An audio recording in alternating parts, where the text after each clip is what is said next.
আসসালামু আলাইকুম। আশা করি সবাই ভালো আছেন। আলহামদুলিল্লাহ আপনাদের দোয়া এবং আল্লাহর রহমতে আমিও অনেকটা ভালো আছি। আজকে নিয়ে এলাম নতুন একটি রেসিপি। ভিডিওটি দেখতে থাকুন, আশা করি ভালো লাগবে। আমি যেভাবে এই ভুনাটা করি সেভাবে আপনাদের সাথে শেয়ার করব। এই ভাপা ডিমের ভুনা হলে সাথে মাছ মাংস কোনো কিছুই লাগবে না, একবার ট্রাই করে দেখতেই পারেন। বাড়িতে একবার বানিয়ে দেখবেন, সবাই আঙ্গুল চেটেপুটে খেয়ে নেবে। এই ডিমের ভাপা ভুনাটা মাংসের স্বাদকেও হার মানাবে। এজন্য আমি নিয়ে নিয়েছি 2টা ডিম। ডিম দুটাকে আমি এখন ফাটিয়ে ব্লেন্ড করে নেব চামচের সাহায্যে। এখানে দিয়ে দিয়েছি খুবই অল্প পরিমাণে একটু লবণ। এটা হচ্ছে একটা স্টিলের বাটি। তো এই বাটির মধ্যে আমি তেল ঢেলে দিলাম, আর এই তেলটা খুব ভালোভাবে বাটির গায়ে আমি হাত দিয়ে মেখে নেব। এই বাটিতে হচ্ছে আমি ডিম ভাপিয়ে নেব, এই কারণে হচ্ছে এই বাটিতে আমি তেলটা মেখে দিলাম। এতে করে হবে কি, ডিমটা লেগে ধরবে না। তা না হলে কিন্তু ডিমটা লেগে ধরবে।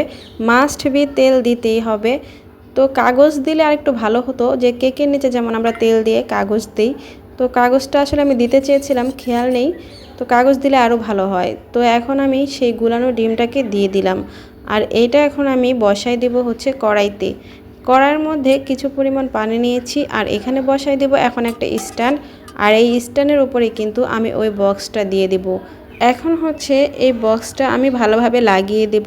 অবশ্যই ঢাকনা ব্যবহার করতে হবে, যাতে করে কোনো দিকে ফাঁকা না থাকে, বাতাস না বেরোয়। ঠিক সেইভাবেই কিন্তু বক্সটাকে ভালোভাবে ঢেকে দিতে হবে। ঢাকনা না থাকলে সমস্যা নাই, কিন্তু প্লেটের মতো কোনো কিছু দিয়ে খুব ভালোভাবে মুখটা বন্ধ করে দিতে হবে। আর এই তো ফিরে এলাম অনেকক্ষণ পর। তো অনেকক্ষণ ফিরে এসে দেখলাম যে না, এটা সিদ্ধ হয়নি, এটা আরও কিছুক্ষণ সিদ্ধ হবে। তবে 15 থেকে প্রায় 20 মিনিট সময় লাগে সিদ্ধ হতে ভালোভাবে। ও অবশ্যই হচ্ছে এটার উপর ঢাকনা ব্যবহার করবেন। আমার হচ্ছে ভিডিও করতে মনে নেই, আমি কিন্তু এই বক্সের উপর একটা ঢাকনা দিয়েছিলাম, এতে করে খুব তাড়াতাড়ি সিদ্ধ হয়ে যায়। তো এখন কিন্তু খুব ভালোভাবে সিদ্ধ হয়ে গেছে। আমি কিন্তু কাঠি দিয়ে চেক করে তারপরে নামিয়েছি। এর আগে কিন্তু একবার চেক করেছিলাম, তখন সিদ্ধ হয়েছিল না। তবে এখন কিন্তু সিদ্ধ হয়ে গেছে। বুঝতে পারবেন যখন কাঠির গায়ে না লাগবে, লেগে ধরবে, তখনই বুঝতে হবে যে সিদ্ধ হয়ে গেছে। আর লেগে ধরলে বুঝবেন যে না, সিদ্ধ হয়নি, একটু সময় লাগবে। আর এখন হচ্ছে আমি এটাকে ছুরির সাহায্যে 4 সাইড দিয়ে কেটে এই তো বের করে নিলাম ডিমটা। তো এখন হচ্ছে একটা ছুরির সাহায্যে আমি এই ডিমটাকে ফালা ফালা করে নেব। আপনার যেভাবে প্রয়োজন, মানে যে কয় পিস করতে মন চায় আপনি করতে পারবেন, এতে কোনো সমস্যা নেই। তবে যেহেতু আমি মাত্র 2টা ডিম দিয়ে করেছি, তো আমি এখানে হচ্ছে মাত্র 6 পিস করলাম। যদি আরও বেশি ডিম দিতে চান দিতে পারবেন, কোনো সমস্যা নেই। আপনি এই প্রসেসে যে কটা ডিম দিয়ে মন চায় বানিয়ে নিতে পারবেন। তবে ডিমের সংখ্যা যত বেশি হবে, মোটা মোটা হবে, দেখতে সুন্দর হবে। যেহেতু আমি 2টা ডিম দিয়ে বানিয়েছি, তো আমারটা কিন্তু পাতলা হয়েছে।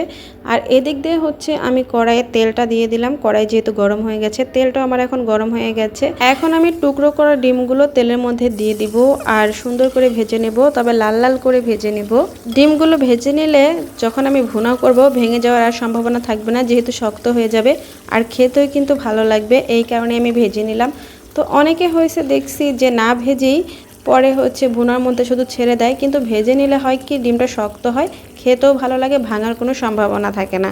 তো আমি কিছুক্ষণ নেড়ে চেড়ে সুন্দর করে লাল লাল করে ভেজে নেব।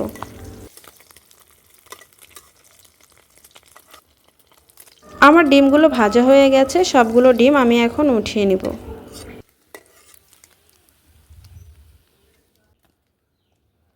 আর এই যে তেল ছিল, সেই তেলের মধ্যে আমি পেঁয়াজ কুচিগুলো ছেড়ে দিলাম। এখন হচ্ছে পেঁয়াজগুলোকে আমি একটু হালকা করে ভেজে নেব।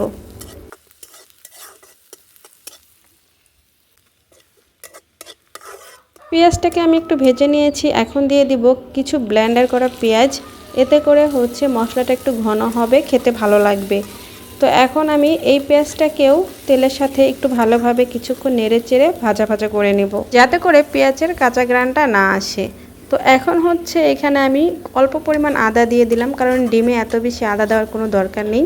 আদা রসুন জিরা বাটা অল্প পরিমাণে, খুবই অল্প পরিমাণে দিয়ে দিয়েছি। আর এখন দিয়ে দিলাম একটু পানি। তো এখন আমি এখানে শুকনো উপকরণগুলো, মশলা যা যা আছে সবগুলো অ্যাড করে দেব। এখন দিয়ে দিলাম অল্প পরিমাণে একটু লবণ, লাগলে পরে দিব, না হলে কিন্তু তিতা হয়ে যেতে পারে, যেহেতু আমি ডিমের মধ্যে লবণ অ্যাড করেছিলাম। দিয়ে দিলাম হলুদের ফাঁকি, তারপরে মরিচের ফাঁকি। এই মশলাটাকে আমি এখন কিছুক্ষণ ভালোভাবে কষিয়ে নেব, যে পর্যন্ত মশলার গায়ে থেকে তেলটা না ছাড়ে। মশলাটা ভালো করে না কষালে কিন্তু মশলার যে ঘ্রাণ সেটা চলে আসে। তো একটু কিছুক্ষণ ধরে কষিয়ে নিলে মশলার যে ঘ্রাণ সেটা কিন্তু থাকে না। তো এই পর্যায়ে কিন্তু আমার মশলাটা কষানো শেষ, তেলটা কিন্তু উপর দিকে চলে আসছিল। এখন অ্যাড করে দিলাম পানি, আর এখন হচ্ছে আমি ঢাকনা দিয়ে দিব। এটা হচ্ছে বলক চলে আসলে তখন আমি হচ্ছে সেই ভাজা ডিমগুলো এখানে দিয়ে দিব। তো এইখানে হচ্ছে আমাদের ছাদ বাগানে কাঁচামরিচ গাছ আছে, তো এখান থেকে আমি কয়েকটা কাঁচামরিচ নিতেছি তরকারিতে দেওয়ার জন্য। মাশাআল্লাহ এখান থেকে অনেক কাঁচামরিচ খাওয়া হয়েছে, তবে বেশিরভাগই আমি যখন ছাদে রান্না করতে আসি তখন পাড়া হয়, কারণ এত উপরে বারবার আসলে ওঠা হয় না। গাছের একদম টাটকা কাঁচামরিচ, তো এটা খাওয়ার মজাই কিন্তু আলাদা। এই মরিচগুলোকে এখন আমি ধুয়ে তরকারিতে দিয়ে দেবো। এই তো তরকারিটা বলক চলে আসছে, দিয়ে দিলাম কয়েকটা কাঁচামরিচ। আর এখন হচ্ছে আমি যে ভেজে রাখা ডিমগুলো উঠিয়ে রাখছিলাম সেই ডিমগুলোই কিন্তু এখানে দিয়ে দিব।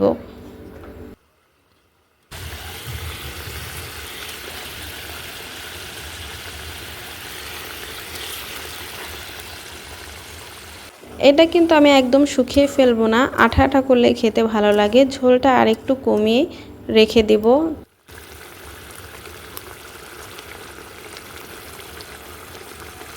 আমার তরকারিতে হচ্ছে লবণটা ভালো একটু কম হয়েছিল, তো এখন হচ্ছে আমি অ্যাড করে দিলাম। আগে দিলে হয় কি লবণটা আর কমানোর কোনো ব্যবস্থা থাকে না সহজে, এই কারণে প্রথমে অল্প দেওয়াই ভালো। তো তরকারিটা প্রায় কিন্তু শেষের দিকে হয়ে আসছে, আর কিছুক্ষণ পরে আমি নামিয়ে নেব। তো এরকম ঝোল ঝোল করে রান্না করলে কিন্তু এটা খেতে খুবই ভালো লাগে। আপনাদেরকে দেখায় দেখেন, একটা ডিমও কিন্তু ভাঙে নাই। আমি ঠিক যেভাবে পিস করেছিলাম ঠিক সেরকমই আছে, কারণ হচ্ছে ডিমগুলোকে আমি ভেজে নিয়েছিলাম। ভাজলে কিন্তু ডিমগুলো আসলে সহজে ভাঙবে না, আর খেতেও ভালো লাগবে। তো আমার তরকারিটা কিন্তু ফাইনালি হয়ে গেছে। আমি দিয়ে দিলাম একটু জিরার ফাঁকি, যাতে করে ফ্লেভারটা একটু ভালো আসে। তো এই তো হয়ে গেল আমার ডিম ভুনা, ভাপা ডিমের ভুনা। কার কার কাছে কেমন লাগলো অবশ্যই কিন্তু কমেন্ট করে জানাবেন। মাশাআল্লাহ কালারটা দেখেন কত সুন্দর হয়েছে। তো আপনারা কে কে এরকম করে রান্না করে খাইছেন বা খান নাই অবশ্যই কিন্তু কমেন্ট করে জানাবেন।